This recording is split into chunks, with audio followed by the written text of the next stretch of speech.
If you don't have Photoshop, don't worry. There's a free trial you can download, but I would not advise you to do it right now because it takes a long time. But this whole presentation will be posted on our website later. So if you just want to go there, once you have the free download, you can try it yourself if you're interested. Introductions really quick. I'm Kathryn Dodge. I teach secondary English and journalism at North Farmington High School in Farmington Hills, Michigan. I'm Desi Nicodemus. I teach 7th grade English in Istanbul, Turkey. And then over here we got running the back channel. Big shout out to Misc Kupiecki. She's running the back channel. And back there you can't see her. Oh, there she is. Becky Martin.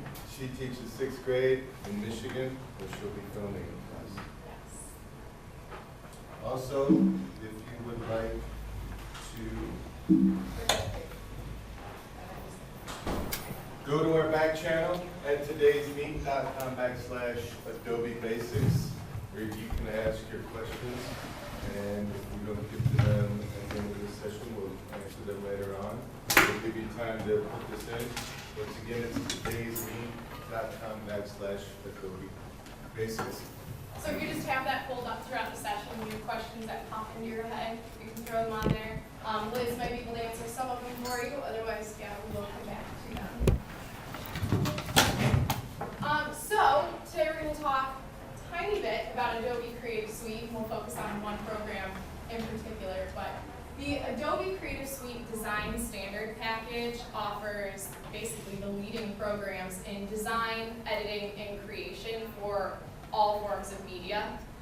So with Dreamweaver and Media Encoder, you have audio and video, Bridge, Photoshop, and Lightroom. Lightroom is actually in addition to the package. Is for photos, photo editing and storage.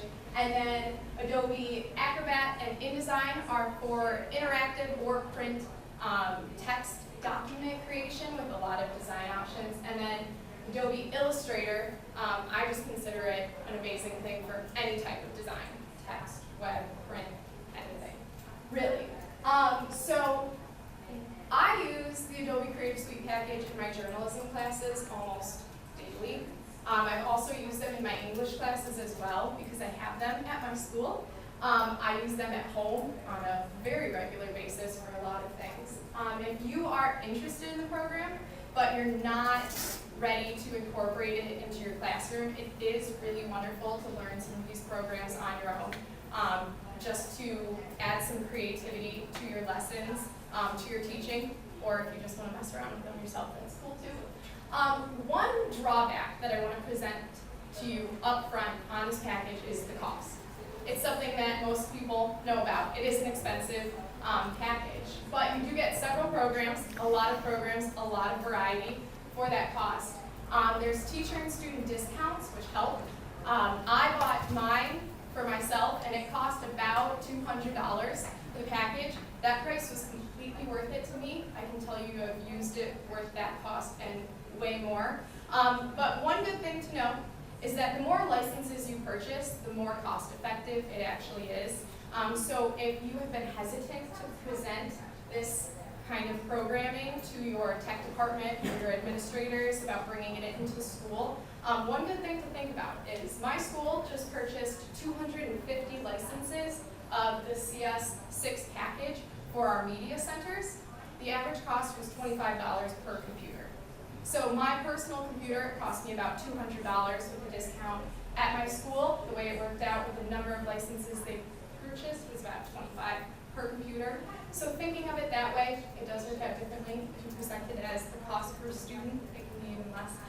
So that's just one way to think about it, but I did want to present that up front. I wanted to talk to you today about my 3 favorite Adobe products, but Desi and I would rather focus more on one than have to skim over a few. So we are going to focus specifically today on Photoshop, which is the most popular Adobe product. And I believe it's the most popular because it's the most versatile. Students can use it, professionals use it. It's very in-depth, but because of that, people are often afraid to get started with it. So we'll be presenting some tutorials today to you. If you want to follow along with those, you just go to the GREAT13.weekly website and go to our session, It actually is Adobe Photoshop Basics. And if you go on there, there's tutorial buttons at the bottom, and you can download the links that we'll actually be using in the tutorials, if you want to follow along. Again, this whole thing will be presented online later, so you don't have to do it. Okay, this is your default canvas that comes up when you open up your Adobe Photoshop. Over here, on this side is your palette, and there are a lot of things over here. Color, layers, patches. Over here on this side is your toolbar, and we'll be talking more about the parts of the toolbar. Starting with selection, you have the selection tools, and we'll go through those. The editing tools, creation tools, all of these we'll talk about. We don't have time to get to the last one, the foreground, background, colors, and we won't have time to get to those. So your selection tools are what I would consider the most important part of your toolbar, because you have to know your selection tools if you want to get started in Photoshop at all. In order to edit anything in Photoshop, you have to make a selection first. There are a lot of selection tools because Photoshop, like I said, is very versatile.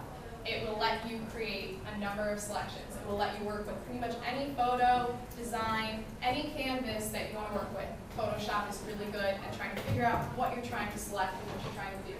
Two tools that we won't really focus on today because they're very self-explanatory are the Move tool, which if you want to move anything, you have to select first. That sounds silly for me to even point out, but it is one thing you have to get used to when you start working with Photoshop, is you can't just click and move. If you're doing something with another tool, you have to go back to your moving tool, select it to move anything. And your crop tool, it crops your canvas. So, we'll go through these other ones a little more in depth. The first ones that I wanted to talk about are your marquee tools. The marquee refers to the selection. I wanted to talk about these first because they're very good beginning selection tools. If you've never used Photoshop before and you want to start messing around, you want to start trying to make a selection, these are very easy to start with because they're very, very limited. They allow you to select things in the shape of a rectangle, ellipsis. The single row and single column marquee tools allow you to select a single pixel all the way across your canvas, either up or down. So it's really good for detailed selections, but they are very limited. You can hold Shift with your rectangular marquee tool and create a perfect square. You can hold Shift with the elliptical marquee tool and create a perfect circle. But if you're trying to select anything that's in a regular shape, you don't use these. So we'll look at other ones that you can use. The eyedropper tools I also threw in early because I like to call this the miscellaneous pull-down menu. It's like they took all the additional selection tools and threw them all in here. I honestly have used these very limited amounts. The eyedropper tool itself, though, I love. It's really cool. If you have a color somewhere in your canvas, say you have a photo of all of us, your two people in our beautiful t-shirts, and you want to take the blue color out of our shirts to create text that says GREAT13 across, you can use that eyedropper tool and get the exact pixel color you want. You can do it in a very detailed photo, select one single pixel and apply it to text, other objects. You can make a selection and turn someone else's shirt the same color if you want to. The eyedropper tool is really cool. These are my two favorite selection tools. I get really geeked about them because they're really cool. Even the names sound cool. So you've got the Quick Selection tool, which is great for quick selections, and the Magic Wand tool, which is amazing because it's magic. The Quick Selection tool is very easy to use, but I want to show you a tutorial first on how to use the Magic Wand tool. So if you're following along, this is tutorial 1. You can open up that file. Otherwise, just watch, enjoy the magic. Okay, we're going to start with one of my favorite Photoshop tools, which is the Magic Wand tool. It can be found in this pull-down menu in the Selection Tools portion of the toolbar. The Magic Wand tool selects portions of your canvas based on the pixels it can identify. This photo has only 2 colors, and the colors are very different, which will make it easier for the Magic Wand to identify what you're trying to select. When it comes to most of these selection tools, the bigger the difference in pixel color, the easier it is to make a selection with the Magic Wand. To begin your selection, simply click on your canvas and spot you want to be selected. Remember, if you want to edit or move something, it must be selected first. I want to select all the dark green portions of this MSU Spartan helmet logo, so I'll start with this very top block of color. When I clicked anywhere inside of this green block, the magic wand selected the entire thing because it easily recognized the pixels. A selection is anything included in these dashed moving lines. I call them marching ants. If I want to continue selecting the rest of the helmet, I only need to hold Shift and click on other portions of the dark green, one at a time. If I let go of Shift and click somewhere else, it will undo the work I've done and start a new selection. But if I hold Shift, it will add to any selection I've already started. So I just need to go through and select the rest of these dark portions. Now that I have the entire helmet selected, I can edit it. My goal is to change the color of the helmet to be a brighter green. I've already selected the color I want back here, and it's the background color. So I simply need to go to Edit, Fill, and use the background color, which is that brighter green. As you can see, it filled my entire selection, changed the color very easily. The last thing I want to do is to delete the white canvas background so I can put this logo anywhere as a cutout. To do this, I need to first go over to my background layer and unlock it. Just double click on that lock. And then I need to go up to Select and choose the inverse, which will change my selection to the opposite portion of the canvas that I currently have selected. And then, all I need to do is hit the delete key, and my background is gone. I'll undo my inverse. Anytime you see this gray and white checkerboard, you know that there's nothing on that part of the canvas. So now my helmet is a brighter green cutout, and I'm going to save it as a new file and name it cutout. And You don't have to watch that anymore. Okay, so the magic wand tool, obviously, is pretty cool. It worked very easily. Again, it identifies based on pixels, so that was a very easy tutorial. It had 2 pixel colors, fly through. The quick selection tool works when the magic wand tool doesn't. So if there's more pixels to choose from, you want to work with the quick selection tool instead. We're not going to play this entire tutorial because you're going to see a little more of the quick selection tool later. now I'm going to show you another favorite selection tool. I'll start by giving an example of why it's nice to have the option of many different selection tools. The magic wand worked fine for the previous example, but as you can see, there's much more pixel variety in this image than in the last example. Although it's still primarily 2 colors, shadows create more pixel options and can confuse the magic wand. The white pixels in the helmet blend in with the white background and make it difficult to create a simple selection. Now the quick selection tool will be more functional. This is the other option found in the same pull-down menu I showed previously. The quick selection tool is somewhat better at identifying pixel differences than the wand, and easy to adjust brush sizes up at the top. Make it easy to select a small or large portion of a photo. So Again, my goal is to select the entire helmet, or just click in one and then spot. I can delete the white background to use this photo as a cutout later. Again, we're not going to play this whole thing. You'll see a little more quick selection tool. The quick selection tool works very well, but it's a little more time consuming. You can't just click on one area. You have to use the brush and kind of drag it. So next we have the lasso tools. These are more limited than the quick selection or magic wand tools, but they have way more options than the marquee tools. So the lasso tool itself and the polygonal lasso tool, they make selections based on the shape that you're working with. So straight lines or curved lines. My favorite is the magnetic lasso tool. I think it even sounds cool. So you'll get to watch a tutorial on that now. You get to. You are honored enough to. And again, you'll see the quick selection tool a little bit here. I have a theme, if you can tell. As you can see, this picture is very different from what we've worked with so far. Unlike the others, this photo does not have a white background. It looks more like real photos that you and I would take, maybe a little better. Making a selection on a photo like this is more complicated because the selection tools identify elements based on pixels. I'm going to start by using the magnetic lasso tool, which not only identifies differences in pixels, but is attracted to them like a magnet.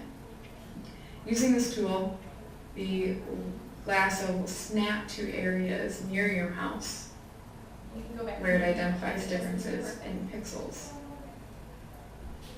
When I use a tool for this example, I'm not going to spend a bunch of time making sure that the selection is perfect, because I'm going to go back through using my quick select tool, and I'm going to clean up this selection. But as you can see, it's still doing a decent job. So now I have a somewhat useful selection made, and I'm going to go back to my quick selection tool. Remember, the quick selection tool is nice because it has many uses.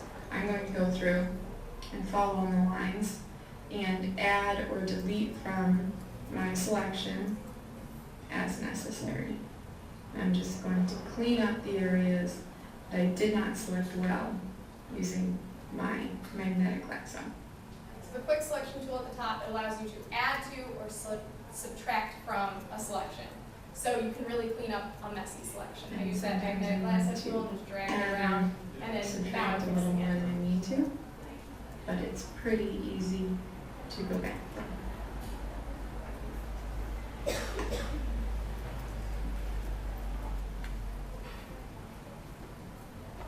And I can change the brush size as I need to if I need to clean up smaller spots.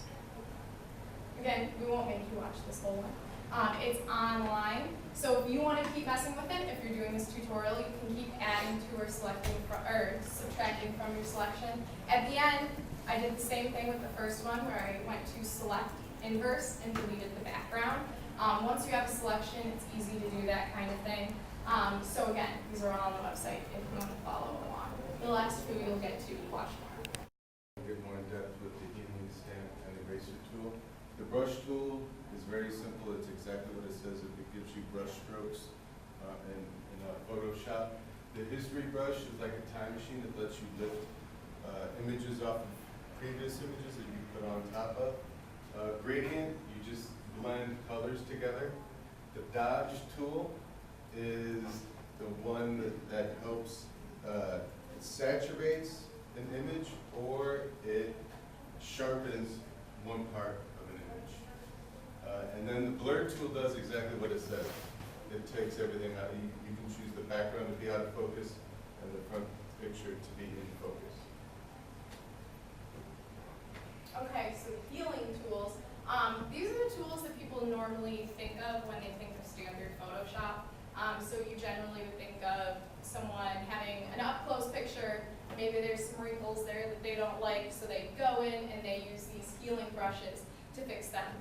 Maybe you took a picture with your friends over the weekend and you had a little blemish there that wasn't there the night before, so you want to get rid of it before you post it on Facebook. You get your spot healing brush, and it's very easy to use. The Band-Aid is the symbol for it because that's pretty much what it does. It covers it up. So it takes pixels and it blends them to get rid of anything.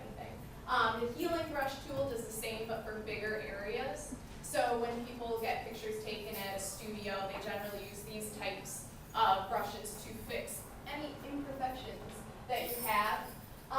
The patch tool is my favorite of these editing tools. It works very, very well. It's really easy to use.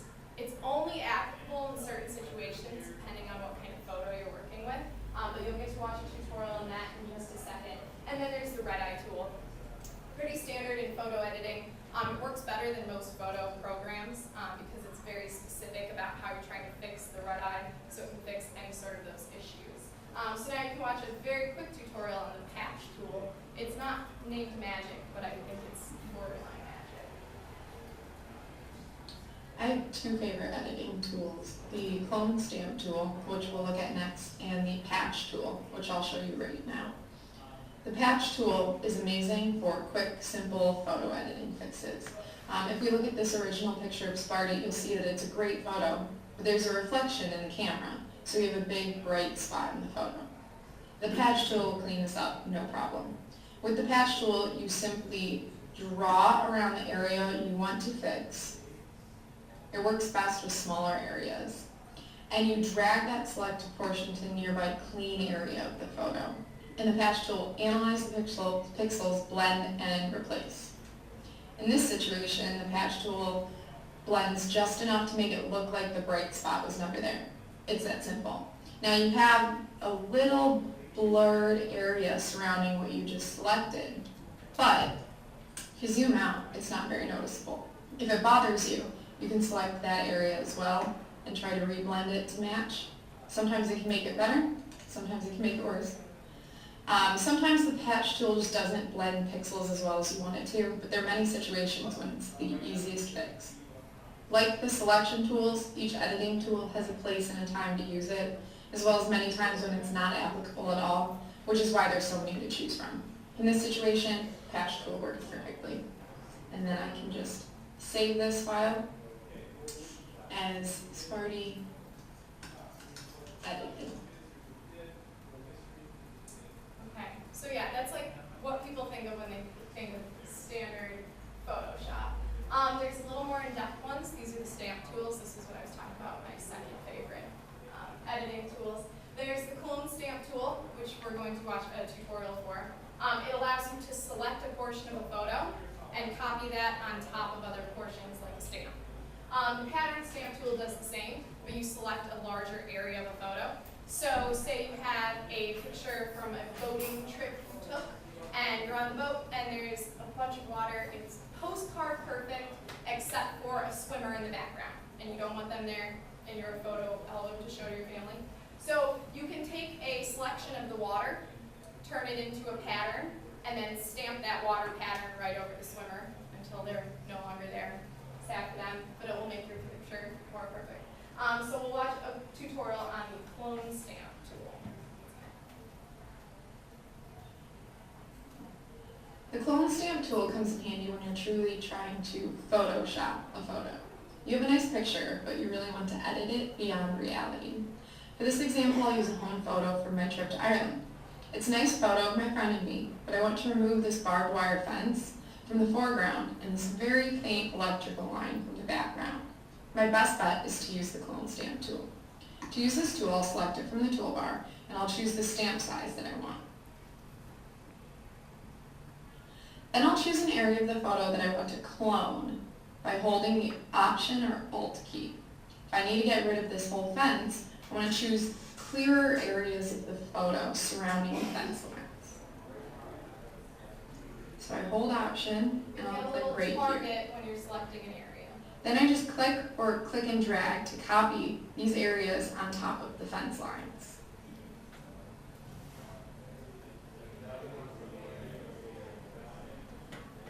The area that I'm cloning will move as I move my mouse, so I'm not continuously cloning the exact same spot. I'm cloning areas in the same relation to where I'm stamping.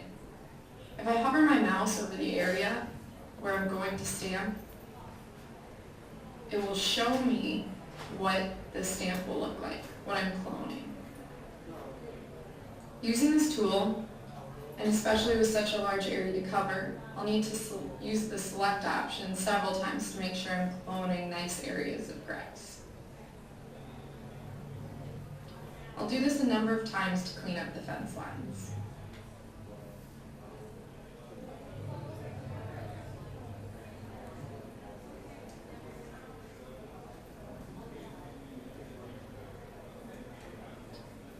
Now, what you're cloning makes a big difference for how the photo will actually turn out. Grass is a nice thing to do because it has an irregular pattern.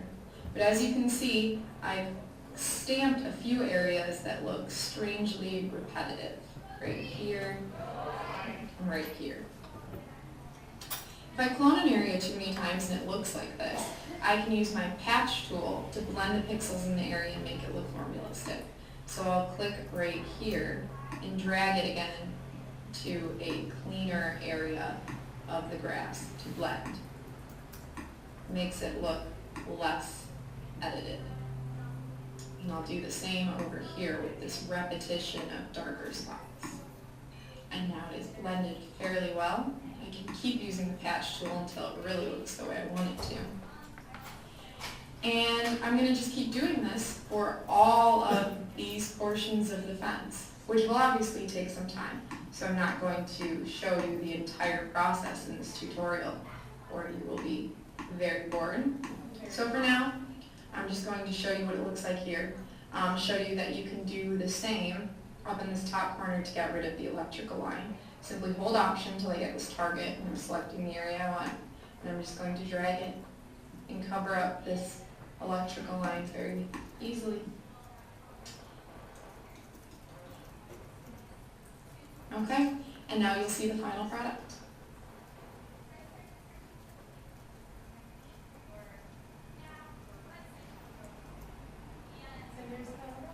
So it was a pretty faint fence in the first place, but if I wanted to make it look like I was just hanging out directly in front of the castle, I could. When it comes to editing tools like these, my English students have a field day with them. I had them remake novel covers to books we just read, and they can really create new things. They can take existing photos, change them into something else. Once they get a handle on the selection tools, they have a lot of fun with it. I don't let my photojournalism students use these tools. In photojournalism, I kind of focus on the idea of presenting reality is the job of a photojournalist. And so as far as our ethics discussions, these things are not okay. But when I let students just create things from scratch, kids can have a lot of fun with these. They can take friends right out of a photo, or put someone in who wasn't there maybe, if they're being nicer.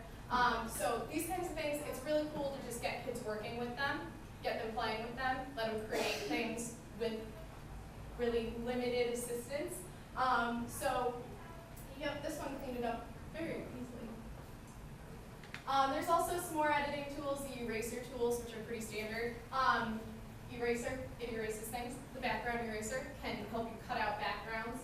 The magic eraser tool, again, if it says magic in front of it, it's a very cool tool. So if we have a white background on something and I very quickly want to get rid of it, I can click on that white background and the magic eraser will delete the entire white background. Same with the dark background. So the last picture, if I wanted to get rid of that shady gray sky and use us as a cutout, or replace it with another background color, make it look like it was nighttime or something, I can use the magic eraser tool, click once, maybe twice on there, it will analyze all of those similar pixels and delete it in one smooth motion. So it's very easy to use, very cool. And then the blur tools Desi touched on, but these are fun for students as well. So the blur, you can use the brush to blur just one portion of a photo. Or, like you mentioned, you can create a selection. Say you have two people standing in front of a photo, you select the entire background and you can blur the background, or you can blur them if you wanted to for some reason. Sharpen is the opposite. If you have something that's too blurry, Photoshop will sharpen those pixels. And smudge tool is really cool. It can make things look like it's melting. That's pretty much the only reason my students ever use it, is to make people's faces melt and stuff. But it does have actual applications as well. All right, the creation tools. The pen tool just basically gives you a nice smooth edge when you're using it. The path selection tool is a cool tool because if you drew like a figure 8, the text would go in the figure 8. It would pick the shape of the figure 8. Type, once again, it is what it is. You can add text to a photo, an object. Once again, you can make shapes, rectangles, squares, triangles, and try to get more of that in some of those. Yeah. So they allow you to create things. They're actually called the drawing tools, but I prefer the term creation tools because you really can create a whole variety of things. The object tools look limited, but you can do a lot with them. Create shapes. Rectangles, rounded rectangles, you can create a custom shape. So this is if you're trying to make something from scratch in Photoshop or add on to existing photos, stuff like that. There's a lot of options within the object tool, so it's not as simple as it sounds. And then the type tool, like Desi mentioned, it could be really great because you can use the path selection tool to create a path, anything you want. A path in Photoshop simply means a line for some other object to follow. So if I had a photo and I wanted the path to follow up and around someone's head and shoulders, we could create text that then follows that path. One of the tutorials that we'll offer you that's linked on the website is a lot of options for creating interesting text in Photoshop. Watercolor looking text. There's a lot of options. People have spent a lot of time on their computers creating tutorials of things that you can do in Photoshop. Photoshop tutorials. This one is Adobe tutorials. These two are made by people who've gone to the Adobe site and realized there wasn't enough tutorials for the things that they wanted to learn. So all three of these are on the website. These are hyperlinks that you can go to get more tutorials for Photoshop. For classroom resources, Adobe, once again, they have a lot of lesson plans, but they have lesson plans for a lot of the Adobe Creative Suite. Palm Beach schools, this one has a lot of cool stuff that has Photoshop. Incredible Art and Digital Wish are also places we can go to get more resources. This entire presentation, besides the fact that it's presented on Padlet, was made with Adobe Photoshop. I actually made the entire thing, but then InDesign is the only thing that allowed me to create hyperlinks, so I had to throw it in really quick. All the photos were from Creative Commons, so don't worry, I wasn't breaking any laws. The Sparty photos were? Yeah.